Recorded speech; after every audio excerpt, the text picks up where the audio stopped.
नमस्कार दोस्तों, आप देख रहे हैं द हिंद 24 न्यूज। मैं हूं आपके साथ एकांशा सोनी। चलिए नजर डालते हैं आज की मुख्य खबरों की ओर। दक्षिण दिनाजपुर विश्वविद्यालय के अस्थायी शिक्षकों को 2 माह से वेतन नहीं मिल रहा है। विश्वविद्यालय अधिकारियों से कोई समाधान नहीं मिलने पर अस्थायी शिक्षकों ने मंगलवार दोपहर दक्षिण दिनाजपुर जिला मजिस्ट्रेट से संपर्क किया। इस दिन प्रतिनियुक्ति देने आए दक्षिण दिनाजपुर विश्वविद्यालय के मृदा विज्ञान के शिक्षक राजू पाल ने कहा कि हमारे विद्यालय के नए रजिस्ट्रार की नियुक्ति 4 माह पूर्व हुई थी। उन्होंने नए रजिस्ट्रार की नियुक्ति के बाद अन्य बातों के अलावा हमारी नियुक्ति की वैधता पर सवाल उठाया और 4 महीने पहले वेतन रोक दिया। उस वक्त यूनिवर्सिटी के प्रिंसिपल ने जिम्मेदारी ली और हमें 2 महीने की सैलरी दी, लेकिन पिछले 2 महीनों से हमें वेतन नहीं मिल रहा है क्योंकि विश्वविद्यालय के रजिस्ट्रार ने हस्ताक्षर नहीं किए हैं। इसके अलावा उन्होंने बार बार हमारे रोजगार की वैधता पर सवाल उठाया है। आज हमने जिले के सर्वोच्च प्रशासक जिलाधिकारी के समक्ष अपनी समस्या रखी और अपने वेतन को नियमित करने के लिए आवेदन दिया। প্রথমত আমরা আমাদের নিজেদের পরিচয় দিই। আমরা দক্ষিণ দিনাজপুর বিশ্ববিদ্যালয়ের গেস্ট ফ্যাকাল্টি। গত 1 বছর ধরে আমরা এই ইউনিভার্সিটিতে অধ্যাপনা করছি। আমরা নিজেদের গবেষণার কাজ বন্ধ রেখে এই ইউনিভার্সিটির স্বার্থে এখানে জয়েন করেছি। আমরা এই জেলার ছেলে, এই জেলার শিক্ষা ব্যবস্থাকে এগিয়ে নিয়ে যাওয়ার জন্য আমরা এতদিন ধরে এখানে এঙ্গেজ আছি। গত 4 মাস আগে নতুন রেজিস্ট্রার জয়েন করেছেন আমাদের ইউনিভার্সিটিতে। উনি জয়েন করার পর থেকেই উনি দুটো কোশ্চেন অ্যারাইজ করেছেন। প্রথমত আমাদের এলিজিবিলিটি, দ্বিতীয়ত আমাদের রিক্রুটমেন্ট প্রসেস।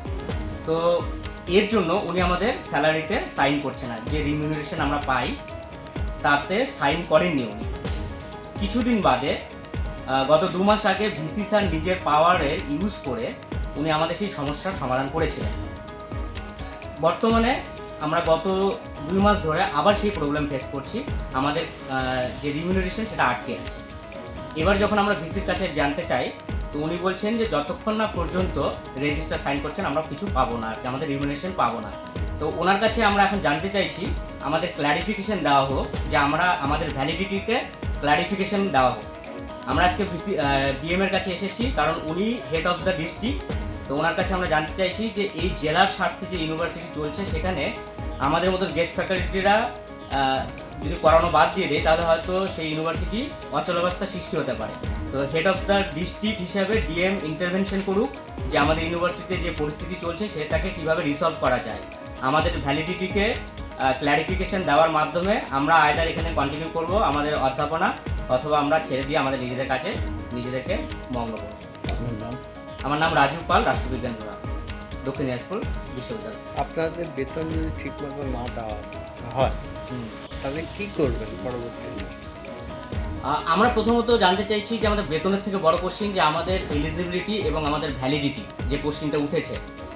আমাদের যদি ভ্যালিডিটি না থাকে তাহলে আমাদেরকে যে কনফিডেন্সিয়াল ওয়ার্কগুলো করতে দেওয়া হচ্ছে, কন্ট্রোলার ম্যাডাম উনি আমাদেরকে এক্সামিনার থেকে শুরু করে রিঅ্যাসেসার থেকে শুরু করে স্ক্রুটিনাইজার হিসেবে কী করছেন, উনি আমাদেরকে সব কনফিডেন্সিয়াল কাজ করিয়ে নিচ্ছেন। আমরা করছি সেই সব কাজ, কিন্তু প্রশ্ন হচ্ছে আমাদের যদি সেই করার ক্ষমতা না থাকে, আমাদের যদি সেই ভ্যালিডিটি না থাকে তাহলে আমরা কীভাবে এই কাজটা করছি। তো আমরা প্রথমে জানতে চাইছি আমাদের ক্ল্যারিফিকেশন আমাদের ভ্যালিডিটি নিয়ে। আমাদের ভ্যালিডিটি যদি থাকে তাহলে আমরা ফার্দার কাজ করব, যদি ভ্যালিডিটি না থাকে তাহলে আমরা এই কাজ থেকে নিজেদেরকে সরিয়ে নিই। আমরা সেই ক্ল্যারিফিকেশন জানতে চাইছি রেজিস্ট্রারের কাছে। গত 4 মাস আগে উনি গভর্নমেন্টের কাছে জানতে চেয়েছেন। গত 4 মাস ধরে আমরা ওয়েট করছি, আমরা এখনও ক্ল্যারিফিকেশন পাইনি। যতদিন না পর্যন্ত ক্ল্যারিফিকেশন আমরা পাচ্ছি ততদিন পর্যন্ত আমরা আর এই কাজের সাথে ইনভলভ করবো না নিজেদের। আপনার নাম? राजू पाल, राष्ट्रविज्ञान विभाग, दक्षिण दिनाजपुर विश्वविद्यालय। ऐसे ही तमाम खबरों के लिए जुड़े रहिए द हिंद 24 न्यूज के साथ।